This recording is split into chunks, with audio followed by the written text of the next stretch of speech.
right, coming up, what is next for the automakers? You heard the president today say, in prepared remarks on a speech he's going to give in about a half an hour, that some more tough choices will have to come. The chairman of General Motors saying that time is running out on the company. What does that all mean for GM? One of the leading restructuring bankers in America, Peter Kaufman, is going to be your guest on just that. Meantime, moving on, to the auto industry, those lower gas prices not helping General Motors. And the chairman, Kent Kressa, today, time is not on our side in avoiding bankruptcy. Can GM avoid it? Is it the only option now? Let's hear from Peter Kaufman, president of the Gordian Group, and he heads the firm's restructuring and distressed M&A practice. It's great of you to be here, Peter. Is it unavoidable at this point? Is that the only thing that's really going to extract all the savings that they need out of from the UAW to the people who have the pensions to the bondholders here? If they get something done outside of Chapter 11, it will not be the best deal or close to the best deal. And that's because they won't be able to fix the dealer network.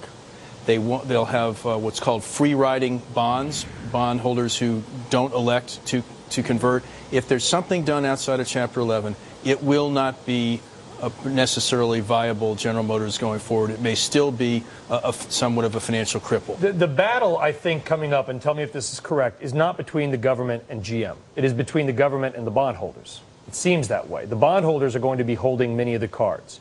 Can they be trumped? If the government has a credible threat of something the bondholders and, let's be fair, the unions might not like in Chapter 11, then that will bring people to heel. There's going to be a lot the unions won't like in Chapter 11. Well, to be clear, Brian, there's massive pain that's being inflicted here in or outside of Chapter 11. Chapter 11 is a venue. It's not a solution in and of itself. The government has been floating lots of potentially creative ideas about what they can do in Chapter 11.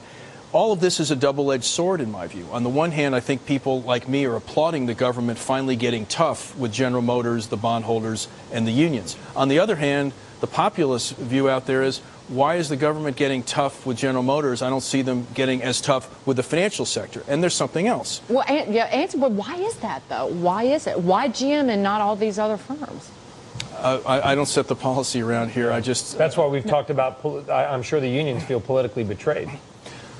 The next thing is, some of the creative things that the government wants to do could well run afoul or right up to the line on bankruptcy law. I don't doubt that there are bankruptcy judges that will implement federal policy if the government is pounding on the door.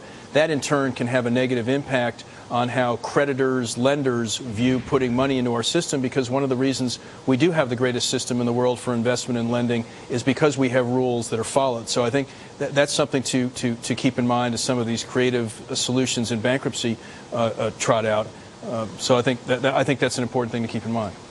We keep hearing about the viability, right? And Dagan talked about Kent Kressa of GM saying time is running out. The president said more hard. And these are headlines today, Peter. I mean, it seems from a journalist perspective, the government is shifting expectation toward a Chapter 11 filing. Now, like you said, it's a venue. It's not an end to itself. You believe there are a few things the company needs to be viable. It's got to have a lot less unsecured debt, revised union contracts, and pension costs off the books. If one of those three things does not happen, can GM happen? Well, and there's a fourth, which is the beginning building block, which is, what is the new business plan? You can't build a capital structure unless you've got a business plan that everyone feels good about.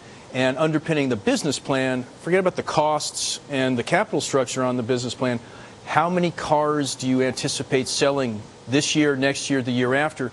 Detroit has constantly over-predicted how many cars they're going to sell, and you've got to start with a business plan. So, in answer to your question, though, if any one of those building blocks are falling off the table, then that's going to incrementally harm the potential viability of General Motors coming out of Chapter 11. And then Brian mentioned it earlier, the 1.5 million vehicles that were recalled for engine fire. I don't know if you saw that engine. I mean, that's the last thing GM needs. But one thing that struck me earlier is when the auto task force was put together and they went to Detroit and they were literally undergoing tutorials about how the auto business worked. And it left me scratching my head.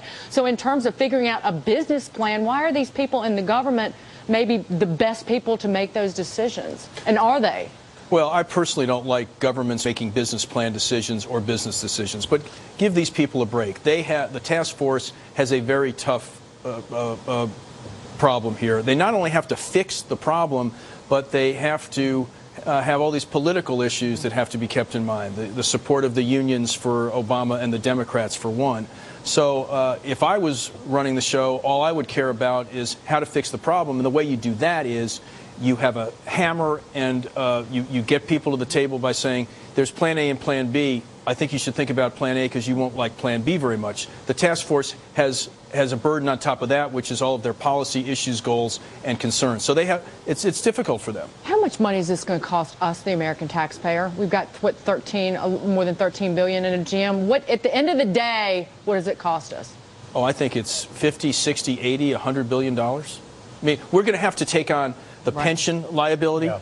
Well, that's the big question, right? The PBGC, Pension Benefit Guaranty Corporation, I mean, they're not exactly fiscally sound right now. I mean, how would they absorb that? They wouldn't be able to absorb that without an influx of cash from the government itself. Either way, those pension benefits are going to stick around in some form.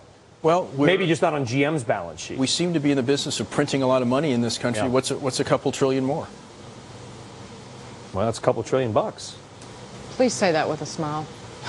Well, it's tough. I mean, it's tough with GM. It's like it's one of those situations. You've been doing this a while, Peter. You've been doing this a long time in your industry. From a journalist perspective, I can't recall a situation where it was like a Hobson's choice. I mean, there's almost no easy answer or outcome without significant downside, is there? No, but there is a good answer, and the good answer is for the government to knock heads and get the bondholders and the unions to give up, put their best deal on the table, restructure General Motors, and get it out of jail. There's no silver bullet in my business or in this situation, but there is a best outcome, and that is the best outcome. Okay. Peter Kaufman, well said. Thank you so much of the Gordian Group. Hope to see you soon. Nice to see you. We'll have you back again. The Gordian knot, the highly complex solution. We slice right through it. All right. Thank you so much. All right.